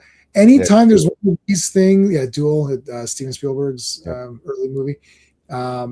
They always black out the windows so that you don't see. So is Arnie driving or is the car on its own? You can't really tell because he's definitely driving in the end, but I don't know if he's driving here or not. But even if he's driving, it's Christine in control, I would say. But the Wraith. Yeah. I fucking love that. I have that on VHS, man. Case with Christy Swanson. No, not that one. No. I own The Chase. That's a great movie. I own that. One. I was like, oh, The Chase. Yeah, that's a good one. And they have a sex scene in a movie where they can't stop. This is that's awesome. It's outrageous. The Wraith is great. I had that on VHS, man. Same. That's a great fucking movie. Okay, so we knew this guy was gonna be toast. So this kill's pretty neat because the car hurts itself to get through it. This movie needed to be a little bit more violent. Yep. Is this rated R? Look, everything's rated R. I'm sure it was rated R because it's all pansies. Yeah. Oh, is there a swear word? There's 2 swear words. It's rated R. Yep, the MPAA is garbage. Yeah, garbage. But They should change their website to garbagempa.com. Mucci fucking gets crushed here. The car just like smashes itself down this little stall where like, and this is supposed to be like where semi-trailers unload. That car would be able to fit down there. Trust me, I've worked on loading docks before. Yeah, it's massive. Yeah, because you have to fit a semi-trailer down there. Yeah. So whatever, but maybe this is like a smaller. Maybe this is just like a straight truck or something, or I don't know. Maybe It's still a fucking fantastic. Yeah, whatever. Whatever. Mucci just stands there in abject horror as this car just crushes itself. I don't down get to the why size of a he didn't household just jump sponge. up on the car and That's just, That's because what he had Trey time. said. Trey's like, hurdle the car. Yeah, just jump over it. I couldn't pause that part, but the car crushes its sides, like it literally tears itself just to get to him or whatever. He's pretty fat though, so maybe he couldn't get over, or I don't think it would have mattered. The car would have figured out, like Christine. It was a cool death scene, and they had to do something. Yeah. There isn't any gore in this. I guess I'm not sure if that's just, hey, we don't want to go too crazy with it. I think this was supposed to appeal to a larger audience than normal. I mean, there's not really any gore in any of John Carpenter's movies, really, until like later on or whatever. None of these early ones. Vampires, but that's 1998. That's And even that's not really. Not really, no. I mean, Walking Dead has like way worse. So I love this. Comes to visit the guy for 5 minutes. All right, see you, man. Like, I got shit to do. I'm not gonna hang around with you with your broken ass leg around. I love that the television was showing the Lions getting their asses beat on Thanksgiving by the John Madden-led Raiders too. That was funny. Okay. Is that sports? Are you talking about sports? I am talking about sports ball. That's the one with the stick, right? No, I'm just talking. Close enough. Yes. They both wear shoulder pads and helmets. All right. Is that the women's national? No, never mind. Oh my God, it's HDS. Yep. Yeah. Harry Dean Stanton shows up and starts questioning Arnie about his whereabouts and how did the car get fixed. We heard it got totaled. And he said, yeah, see, the paint doesn't line up. It doesn't match right there and right there. And, oh, yeah, it's off here. And he's like, I can't see it. He's like, I know. I love it. This scene.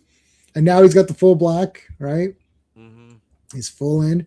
I love that he kind of plays it like straight a little bit. And then he's just like, look, what do you want? Like, I didn't, and the beauty with Christine is that you really can't prove anything because she repairs herself. So, I mean, it would be like if someone got crushed, there'd be like scratches all over. Like, even if you didn't crush the sides of your car, if you hit someone or anything, there's going to be, and I've watched every episode of Forensic Files, and there's like 14 seasons of it, and there's always blood. There's always blood. There was going to be hair in the grill, and it was going to be like Christine like blows it out like. Oh, that would be neat, yeah. Or like an exhaust or something like that, but. Yeah, I love when he just starts revving the motor up when he's standing in front of the fucking car. Yeah. He's just like. He gets out. Yeah, okay, what do you want? What do you want? Yeah. Yeah, there's nothing anyone can do, so there's really not much he can do. All right, here's the next batch of guys. So here's our two, our Ghostbusters kid and Travolta. Yeah. That's a great one. You can keep the $5, buddy. Yeah. We're paying you, aren't we? It's like, yeah, but I didn't know you were going to be giving me electric shocks. I mean, what are you trying to prove here?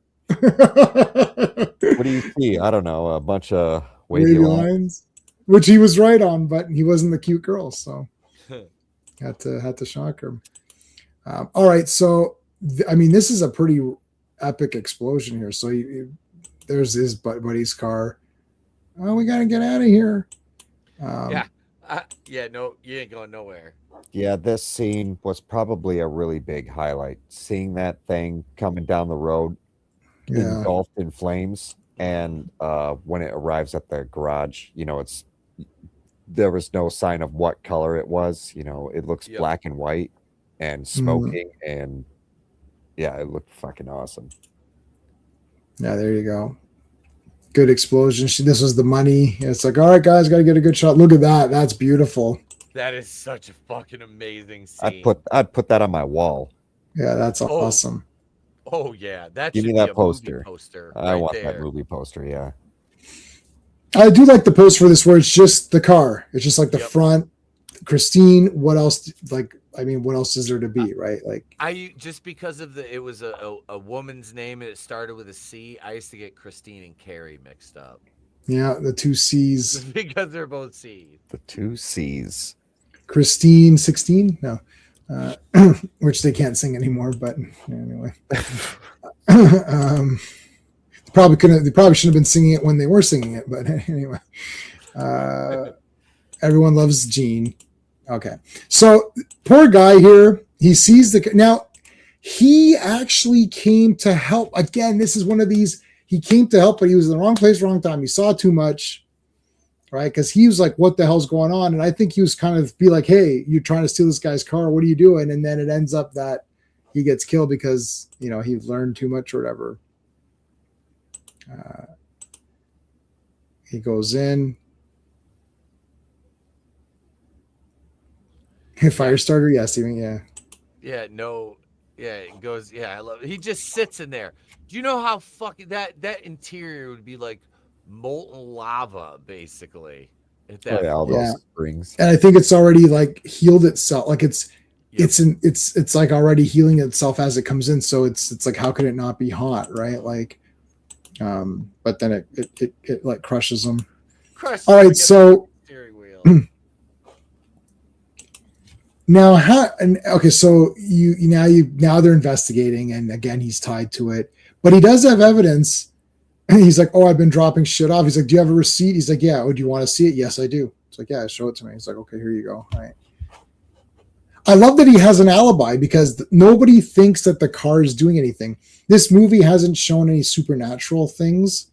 So if this was happening in the real world, nobody would believe the car was doing it on its own, right?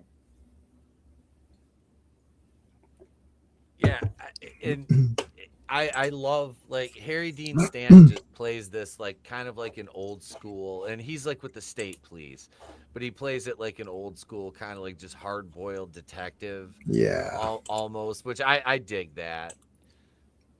Yeah, all those hard boiled detective stories like the film noir ones and all that are super cool. The detectives are always cool. That's what made you want to be a detective. Like that was one of those like, what do you want to be? Oh, I want to be a cowboy. And then you kind of, it's like, well, I can't really be a cowboy. I wanted to be Dick Tracy.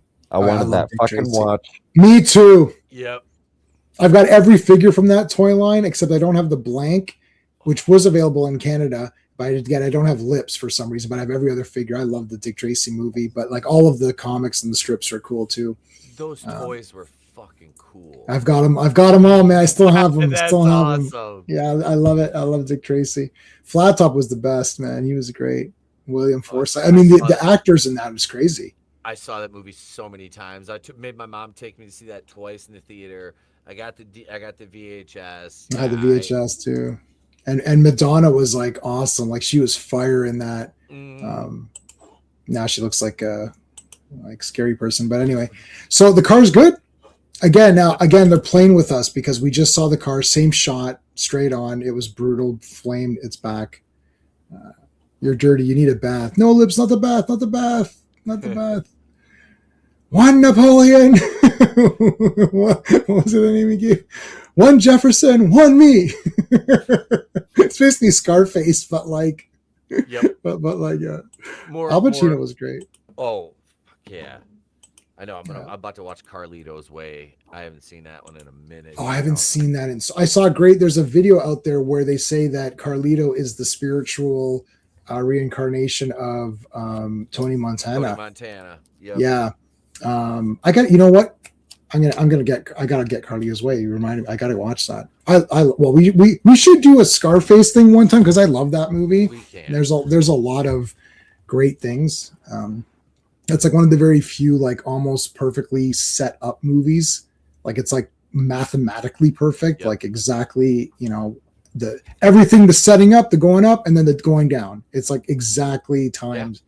Yeah. Anyway, So they're not. I was thinking maybe they'll get together. So it's funny too because in the beginning you thought that they might get together, and then now they kind of are going to get together. You would assume after this movie. But so they're like, "What are we going to do?" Trying to sneak in and like put his arm around her, and she's like talking about Arnie again, and then he's like, "Okay." Yeah,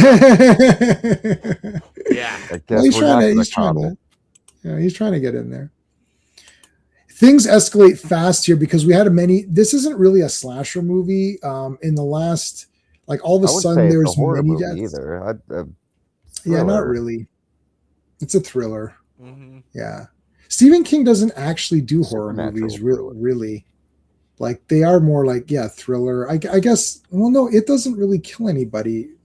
Actually, it's just more scaring the kids. I think it kills the one kid, Georgie or whatever. And then after that, nobody really dies like until they're old. It's not a slash movie. It's just like a supernatural thriller, I guess, maybe. Or this scene is very Halloween-esque. Oh, big time. The cinematography here too. But there he is. So now he's definitely driving, and now he sees, and he's not going to be happy.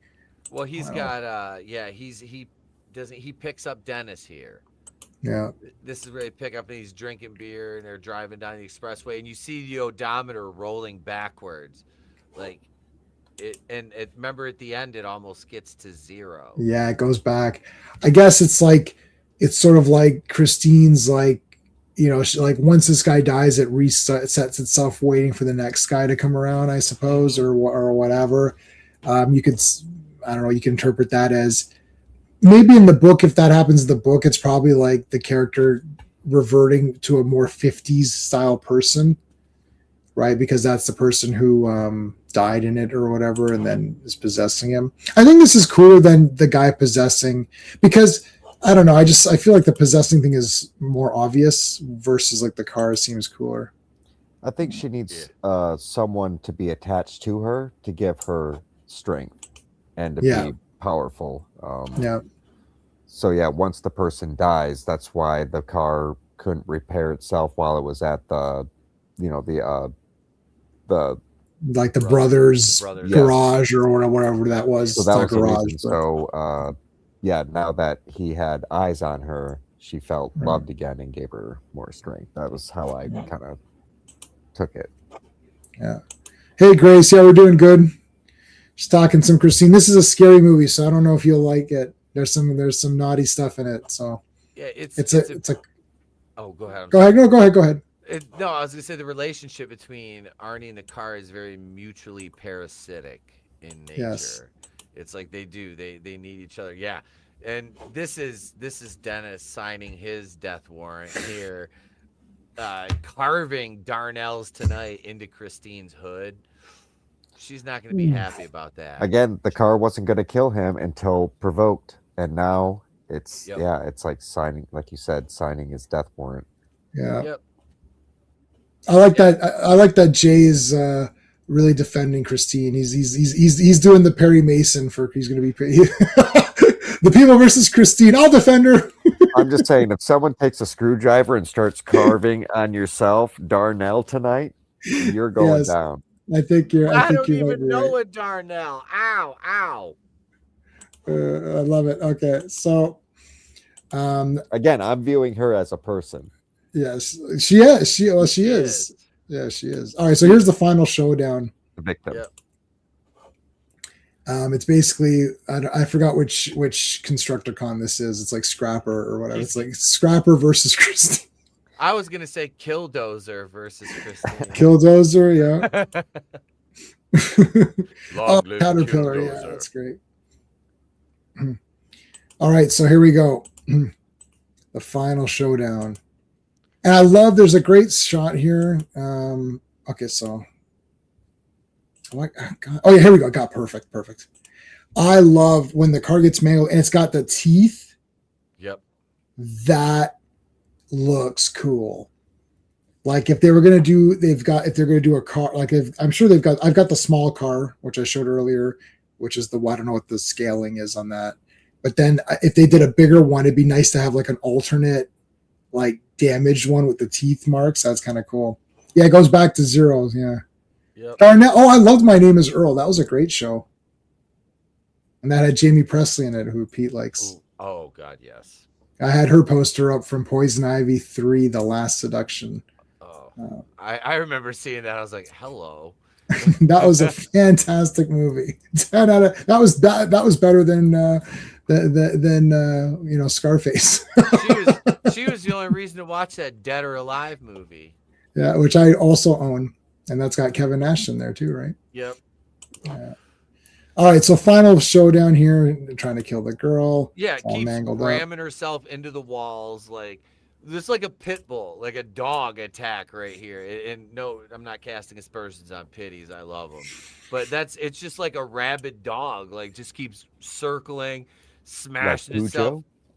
Cujo. Another C. The 3 C's. There you go. Cujo carrying Christine. Great. Now I'm going to be mistaken that one. But yeah, the car's just all beat to hell, and I love how he's like, all right, you got to go to the office and all this, and yeah, it just smashes right through the fucking office.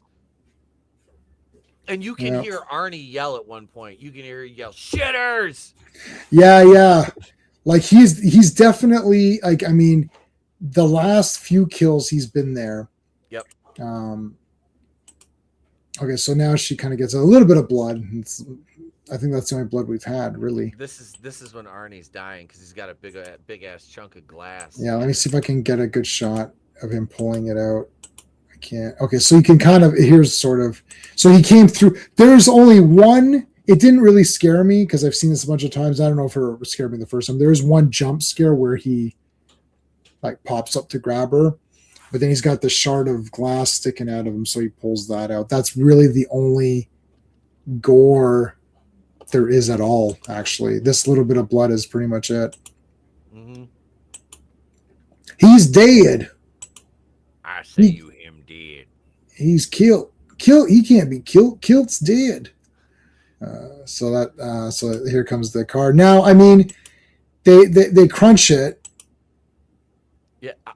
The thing is like dragging the dozer because he puts the stops in the back down, and he's crushed. The rear end is gone, and that car is still dragging itself forward, trying to get to Lee. And like, it starts to repair itself again, and then he says, "F it, I'm just gonna like crunch." No, that's a good shot. He literally like just like crunches the crap out of it. But I mean, they don't even bother with. They don't even insult. What I like about this movie is that it doesn't insult your intelligence. You know that it's going to repair itself because now it's a block. Now they literally crush the thing. Oh, let me see if I can get a better shot. Okay, I mean, I guess that's good enough. Yep.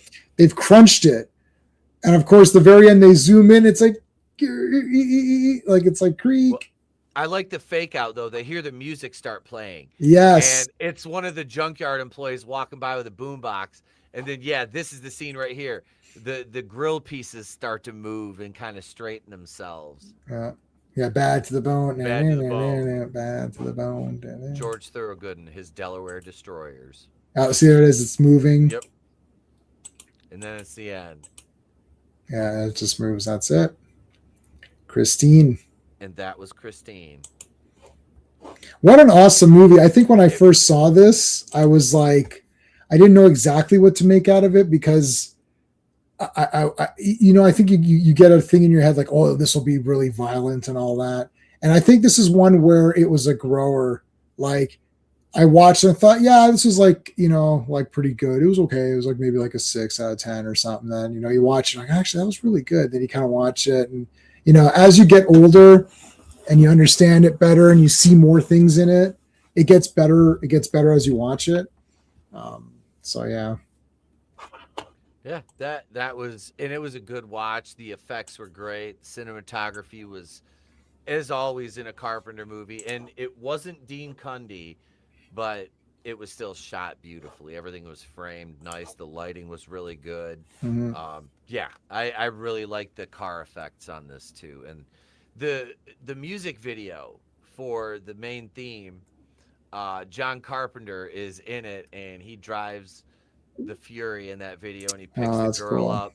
Yeah, this is actually the main theme to this. The extended version, which is like 15 minutes long, is on Trey and I's like just regular everyday playlist of stuff we listen to in the truck. So yeah, I really like the theme. Literally the other night while I was editing, I just put the 15-minute theme on and just let it play in the headphones while I'm editing shit. Like, yeah, anything John Carpenter scores. And like I said, throughout the movie, there's a lot of Halloween 3 music cues and things like that sprinkled throughout. Like, especially when Christine appears, you get the same cue as when Cochran's like androids appear in Halloween 3. That kind of thing. I love that. I love sound effect or whatever. Yeah. Then you get that scent boom, boom, Yep. boom, boom. Yeah. Yes. Fantastic. Oh God, yeah. That's my favorite part about these movies. Any Carpenter movie is how it's scored. The scoring and cinematography are always huge because I'm like, did Dean Cundy do this? It's funny because in the very beginning, it's just the sound of the Plymouth running, revving up, and it was like music by John Carpenter. And my initial thought, I was like, "Is this going to be it? Just him revving up the convertible?" And oh shit. But yeah, it was. I fucking love the music. Again, John Carpenter is probably at his happiest when he's doing music. Yep. I would love like a John Carpenter, like how he does his live shows. Like if he does the Christine theme, if he backs up Plymouth Fury out on stage for the thing and like revs it, has somebody rev it up at the beginning. That would be fucking sick. Like sometimes they do crazy. They will do. Sometimes it depends on what the thing is. But yeah, he does do concerts, but it's just all.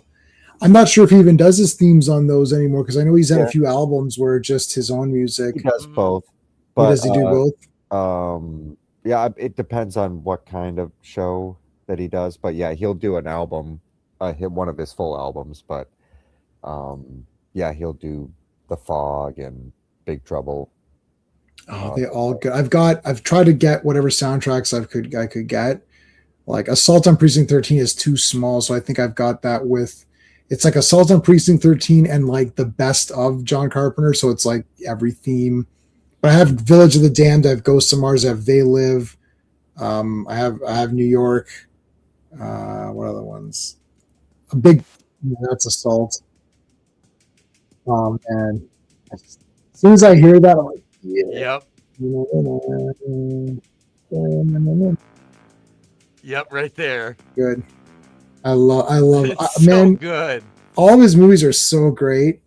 They're also different too. They're not. They're the same but different, which is what's great. This is it's cool to see John Carpenter and Christine because we had David Cronenberg with Dead Zone. I'm trying to think of some of the other directors like Frank Darabont did Mist. Yep. Like everybody. I mean Schwarzenegger has Running Man. Yeah. There's all your Stephen Kings. It's interesting to see how everyone approaches and who picks. Somebody earlier in the comments said that Firestarter was potentially on the table with John Carpenter, and then it ended up not happening, and then the thing that happened instead. Yep. I thought Firestarter wasn't too bad. I don't remember who directed it though, but De Palma, Carey, right? It's very interesting to see the caliber of your filmmakers that came in. Hey, how's it going, Davian? Hey, Davian. No, all right. Well, I'm good to score whenever. I got my. It's going to be very obvious. So it does. Yeah, go ahead, Jay, man. Well, gee, it's a 10. Music, cinematography, characters, like story, pacing is like fire good. It's like just enough. There's never a boring part. They keep it moving. I got nothing bad to say about this movie. So there you go. Jason? I'm gonna give it an 8. 8? Okay. Yeah, that's fair. 8 and 10. Man, it's a John Carpenter movie. What the fuck am I else? It's a 10 out of 10 for me. I can't. Like, really. Like, I don't care. If John Carpenter directed Battlefield fucking Earth, I'd probably say that was a 10 out of 10 because it was John Carpenter. But legit, this movie is fantastic. Like, it's of all the killer car movies, this is the one that will stand the test of time the best. Obviously, it's John Carpenter. I mean, like you said, there's really nothing I can add to its score, cinematography, characters, the writing for it, the plot, how everything makes sense. There's just enough exposition and backstory to leave a bit of ambiguity to kind of still make you think and let your mind do the rest. And the end is perfect, and there's never been a sequel. So, which is good, and they didn't turn it perfect. That's good. There's no, hey, what if no? Let me stop you right there. No, fucking stop. Don't do something else. It can be anything else you want. Use your imagination. You're a Hollywood writer. right. Okay. We don't. Yeah, or adapt another book then too. Like you can adapt stuff if you want to. Like you don't need to readapt. Stephen King did not like this. He thought it was boring. But I think he was miffed that they didn't go with his crazy 50s guy who was the spirit. Like, why is the man's spirit in the car? Yeah. I've never seen Riverdale. No. I'm not familiar with it at all. It's Archie characters, right? So it's Archie. Is that what it is? It's Archie, but like today's time. Oh, like so Jughead? Yeah. Okay. All right. Archie. Yeah, Veronica. that's what it, right. yeah, they're all in it. Okay. But like it's today's time, so it just Archie can't. You can't change it. Like it's very time period. It's time period. I can't. Yeah. I'm sure if it's fine, people liked it. I'm not angry about it, but like I can't wrap my head around seeing it in a weird in that. Like if they did Christine now, they'd like, oh, let's make it a Ferrari or something. Like they would say like Christine morphs from that car. She can morph into a today's car or something like that. It's like, but I don't want it to be, I don't want that. Like that's what it's just weird to me, but yeah. No, it's fine the way it is. It is. It's one that just needs to be left alone. Yeah. But that's it, folks. Thank you for being here. Thanks to J-Man, and thank you, Jaycen, for joining us again. Thanks for having me. You're welcome as always, brother. And we will let you know what we're going to do next week, probably in a day or so. You can find it on the community tab. Subscribe to J-Man. Links in the description.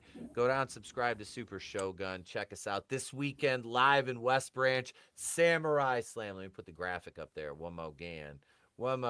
Let's see where it is right there. Bam!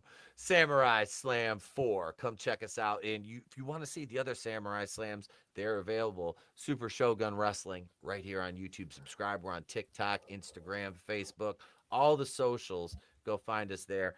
And that's it, folks. We will see you guys next week. Thank you, everybody in the chat, for joining, participating. Raj, thank you for the super chats, brother. Appreciate you.